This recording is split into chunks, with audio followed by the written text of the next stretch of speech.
The Syntax of Things by Arisha. Chapter 35. To be a Fool. Resemblances. Calm yourself, Potter. Potter raised his fist in the air of victory and kept babbling in self-applause. You're not the only student who was giving an outstanding in potions.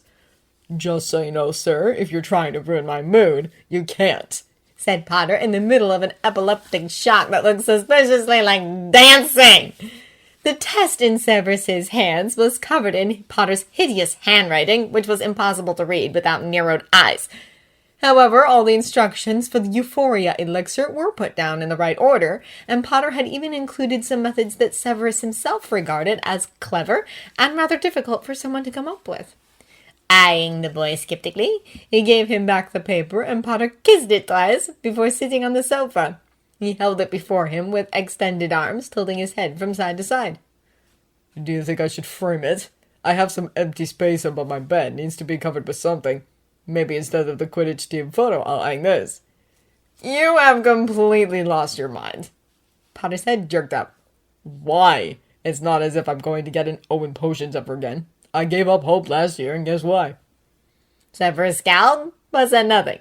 Sitting straighter in his seat, he drank his wine and waited for Potter to stop his childish celebration. There was a nasty secret behind this. Severus knew it. The boy was a tragedy when it came to potions, and Slughorn's interest in Potter's company was not enough to have him boost his grades like that. After all, the answers were right indeed, which only made the mystery more irritating. The beast that gnawed Severus's insides has nothing to do with the possibility of someone else teaching the boy what he couldn't. His years in Hogwarts had proved him a talented mentor despite his students' complaints. By the time of their graduation, they all hated him, but they had learned, the clever ones at least. Tell me something, Potter. A student who has repeatedly proven himself helpless in a particular subject suddenly takes a rapid upturn in it. Then the same student has the cheek to show off his newly acquired success despite his complete lack of real interest in said subject. What do you think that I, as a professor, should assume, especially if the student is known to constantly court his teachers? He watched in fascination as Potter's face slowly fell as he suppressed a scowl. I'm not courting anyone, he said defensively. Slughorn likes to talk about my parents. Severus could see that the fragility boiling under his controlled tone was beginning to crack. The fact that I see him outside class doesn't mean that he's been favoring me or that he lets me cheat. I don't cheat. My grades in defense are only getting worse and worse, while in all my previous years I was doing just fine. So I don't think I'm the one with the problem here. Maybe you are the one who can't keep my interest, or maybe you just want to see me fail. The impulse to laugh at how he was, in fact, able to keep Potter's interest without even trying was hard to hold back. He managed regardless and slapped Potter's hand where it slid towards the bottle. Stop. I will not make a drunk out of you just yet. You're hiding something, and I'll find what it is. Potter chuckled. You've been saying that since Christmas. Are you going to figure it out anytime soon, or should we discuss it again next year? Little French child! At the mention of the next year, Severus shivered. The boy was still smiling, so Severus assumed that Dumbledore hadn't slapped him with the big news yet. Oh well, as much as he'd wished to have the chance to watch Potter's face sink in terror as he'd be told the plans the deity called Albus Dumbledore had made and twinkle-signed for him, it was probably for the best that he didn't. The boy would come to him for consolation, because who else would know better than him to pick up the pieces of a broken soul and stitch them back together? Still, experience had shown that he fixed better what didn't pain him to see broken.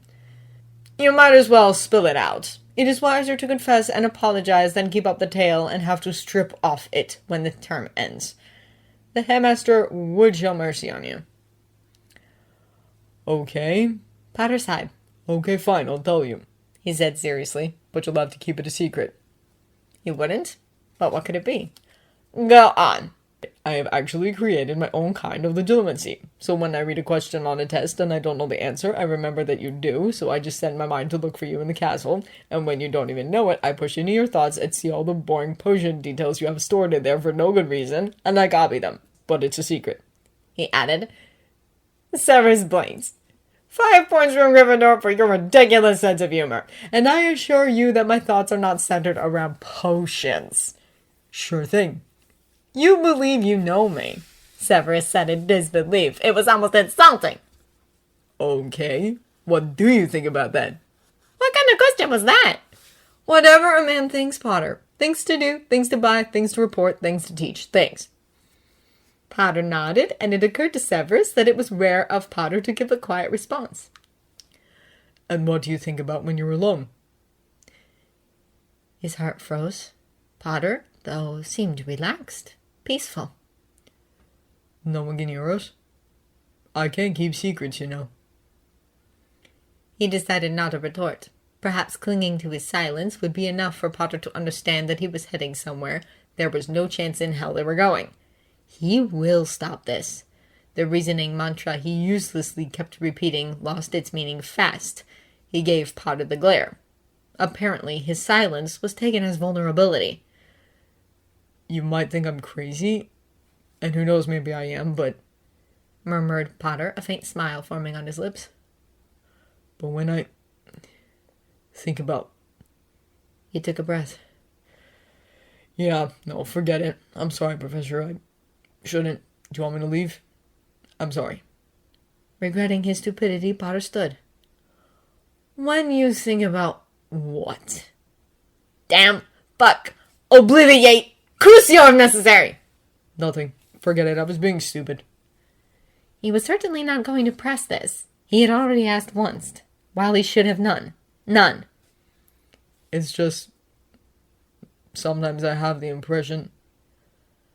I don't think I'm wrong. Thank Merlin for Potter not making sense. It was a God-given gift.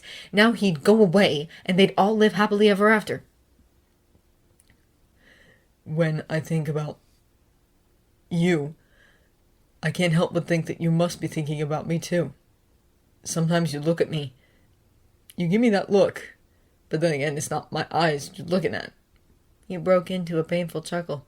I'm sorry, I can't do this. I've already embarrassed myself too much. The door closed behind the boy just in time for Severus to breathe. The question. What is the significance of the common defense charm when met with nocturnal beasts? Mention 3 different magical nocturnal species and discuss the effect of the charm on each one of them. The answer. There are many beasts, and they are very scary. For example, werewolves and vampires and such, but owls are nocturnal too. We use the charm, and we fight them, and we kill them, but to succeed, we have to study the incantation first. Owls are nocturnal too, Severus moaned, fearing he might cry. He flipped the scroll to remind himself of the name of the student, George Wolpert.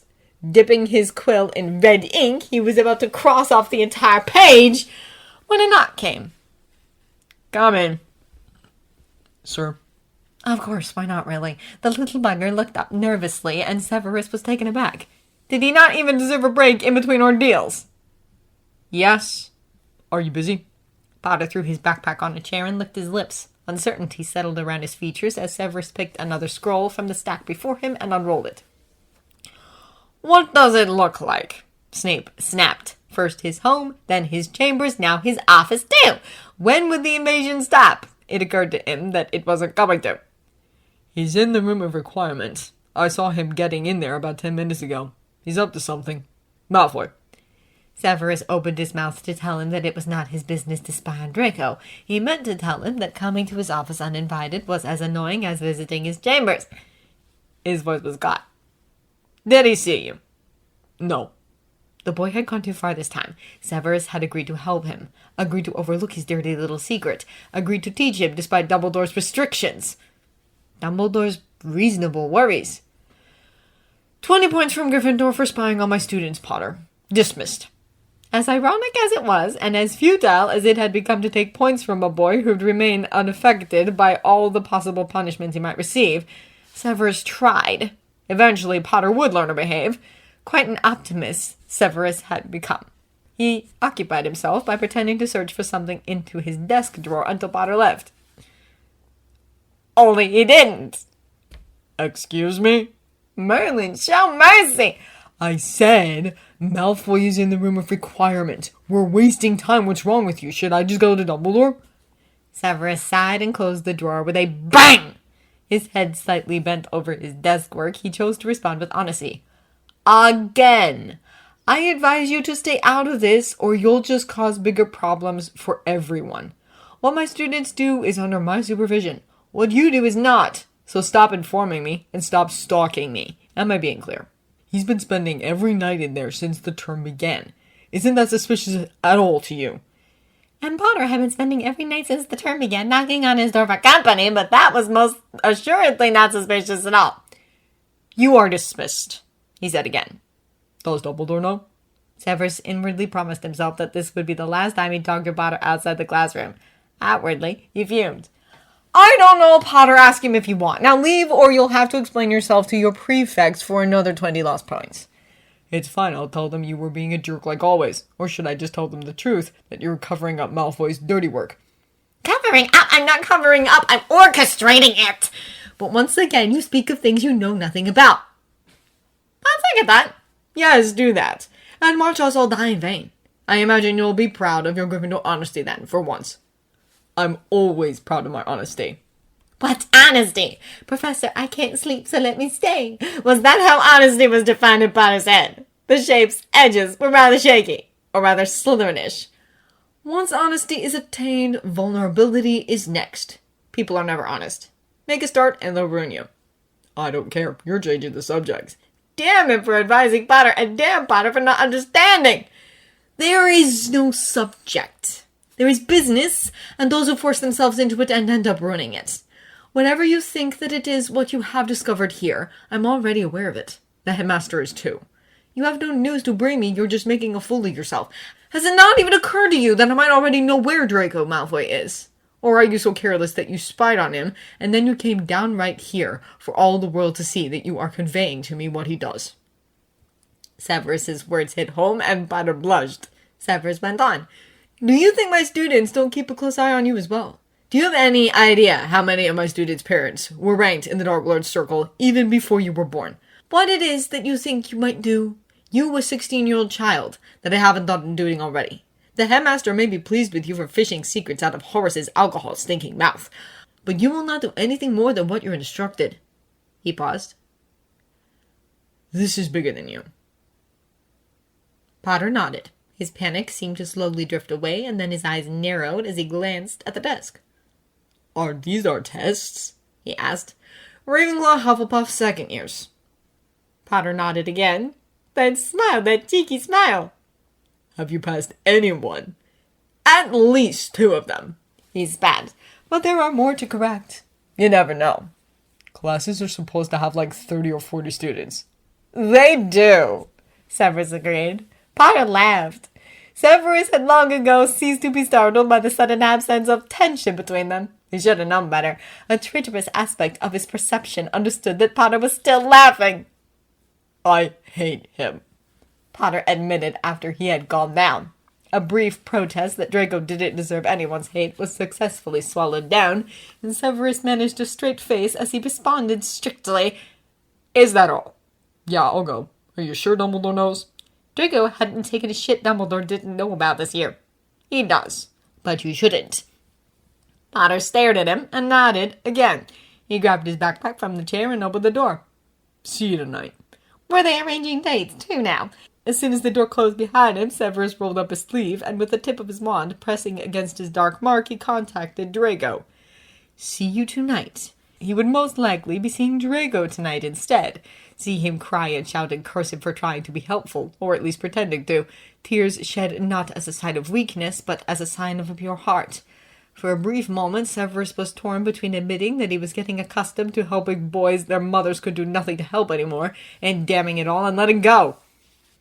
Then again, Harry and Draco were nothing alike. And by Harry he meant Potter. Cursing himself for this mental slip-up, he took a moment to study his mark and then rolled his sleeve back down.